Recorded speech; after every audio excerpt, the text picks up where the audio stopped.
It's the same as all other companies that are not perfect. Tesla has problems. Today we're going to discuss about them and how these are going to affect Tesla. First of all, let's talk about how Tesla is now incredibly overpriced. Based on its PE ratios, which is very high, Tesla is now overpriced. And let's compare it to other companies, other car companies like Ford or Toyota. You see, those two companies has lower PE ratios. In fact, Tesla's one comparing to them is about 5 to 6 times or even about 12 times. So it's incredibly high. But, some people would say that it's a technological company, which I completely agree that it is also part technological company and, stuff add together. So let's compare it to Apple. Apple's one is lower, Amazon's one is higher, which that is Amazon's problem. And also Microsoft is lower than Tesla's PE ratio. By putting the PE ratios aside, I will also say that this could be countered by the fact that Tesla still has many things in store for them in the future, like FSD, the Tesla robot, the Cybertruck, and cheaper model car. They have things ahead of them, they have plans ahead of them, which the other companies does not. And also, it could also be said that we are comparing to wrong companies. Like, technically, yes, it is a technological company, but then if you're comparing to Apple, it is a phone and a car technological difference, and that's quite different. Microsoft is about the software, which both companies work on different kind of software. Amazon is just straight up completely different. And if you were to say something that's more similar, it would be Ford, but then Ford comes in a different model, the way they do things. And they call themselves a car company, which Tesla is a mixture of like a software, technological, and a car company. So yeah, I don't really know how to put this, but then yeah, it's not right to compare. But I'm just saying, comparing to other companies, their PE ratio is very high. And on to the next problem of Tesla is the competition. Lately, not lately actually, but then for a while now, there's many companies just starting to develop EV cars. I wouldn't say it's lately, because it's been a while that there are actually a lot of companies, no matter they are just out here to start making EV cars or they're just trying to divert their attention into creating EV cars. There are many people trying to snatch the new market of the EV cars. So this is very, very scary for Tesla. But then Tesla still did very well, and they're owning the market, right? Sweeping the market into Tesla. The EV market belongs to Tesla. But then there are actually a lot of people, like a lot of new companies, BYD, Ford, just like you can name it. Like, even in China, there's probably at least 10 companies that are making EV right now. That's how much it is. And BYD is actually doing really good. They have really nice cars, and they seem to be selling at a cheap price. They seem to be dominating in the China's market also. So this would also be a huge problem for Tesla. But Tesla has FSD, right? That's their trump card, right? They can use this to surpass every other EV automakers and just straight up run to the front, right? Yeah, that's where there's also competitors, because you see, instead of just having everyone do the EV, just race with Tesla on one-on-one, which they can't win, some people just decide to start developing the FSD instead. And while developing the FSD, they could just sell it to the EV automakers, and they could just use that and provide it to the world. And there's actually a few companies that are already providing FSD in China, even though you could debate that they're not as good as Tesla, which I agree, but given time, of course they could catch up. What I think Tesla should do right now is just take advantage of their time that they have ahead of the competitors they have, and use that to earn as much money as they can. And also, they're going to be facing a lot of troubles in the future. And there's another problem about competition, which is a lot of companies in China, they're selling at an extremely cheap price. So if they're selling at such a cheap price, then why would people buy the Tesla models instead of buying a cheaper model, which doesn't look crappy and doesn't work crappy, and it works perfectly fine? It's really smooth, and you could debate about the quality. Why won't they just buy another car that's cheaper than Tesla? Why would they choose Tesla? Because they like Tesla? Yeah, but then not everybody has the wealth to buy Tesla, but they want an EV. See? And if this happens, Tesla better quickly release a cheaper model car. If not, that would cause a huge trouble. And because many people would prefer to buy a cheaper range car than a very expensive car. You know, most of the people in this world, because most of the people in this world has lesser money, just like the same concept as how there is the lesser rich people in this world than people that are average. And if this turns out to be really bad, the worst case scenario, Elon Musk might have to even lower down the price of the models in Tesla just to compete in the market.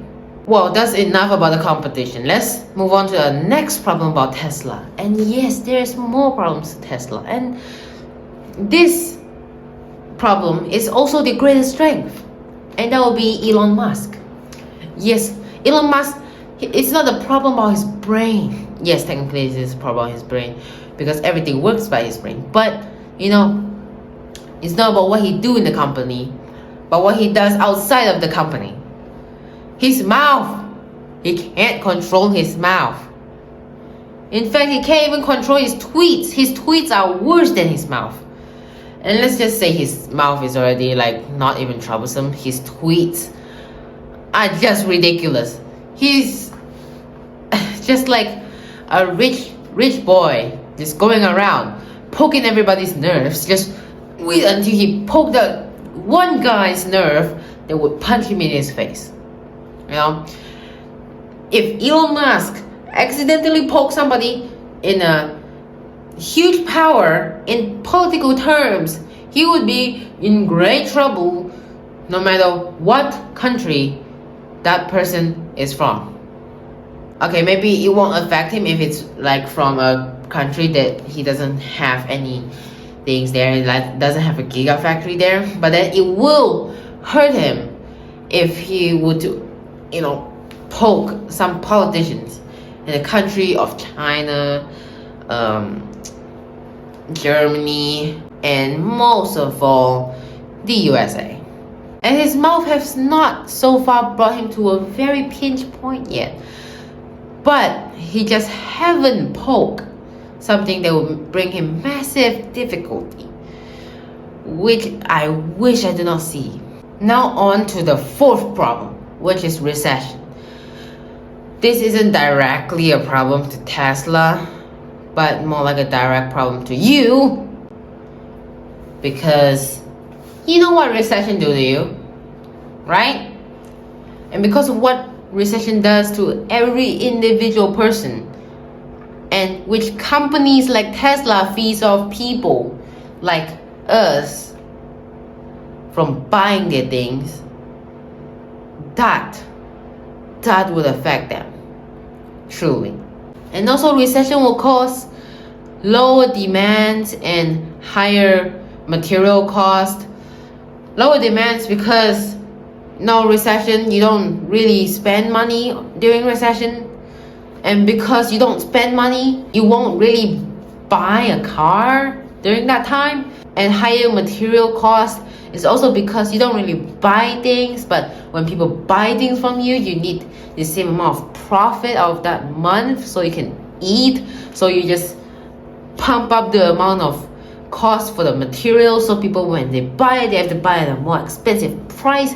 And for Tesla, this is horrible, because if lower demands means lesser profit, and if there is a higher material cost, it will also mean that they will gain less from it. They'll have lesser earnings, and that is what recession is gonna do. It's just horrible. And the last thing is, what if Tesla underperforms, underdelivers?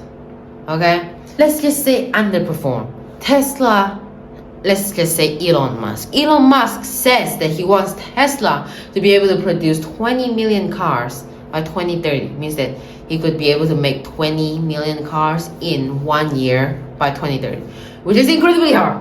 Okay, let's just put it in concept. The biggest manufacturers for car companies is Toyota, and he's only able to make 10 million a year, which Tesla wants to double that.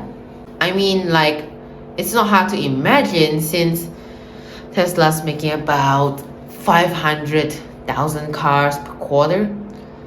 That's actually only 2 million. That's why you have to do 10 times the amount of 2 million, which is slightly lower, but then like an expected amount for every quarter for Tesla.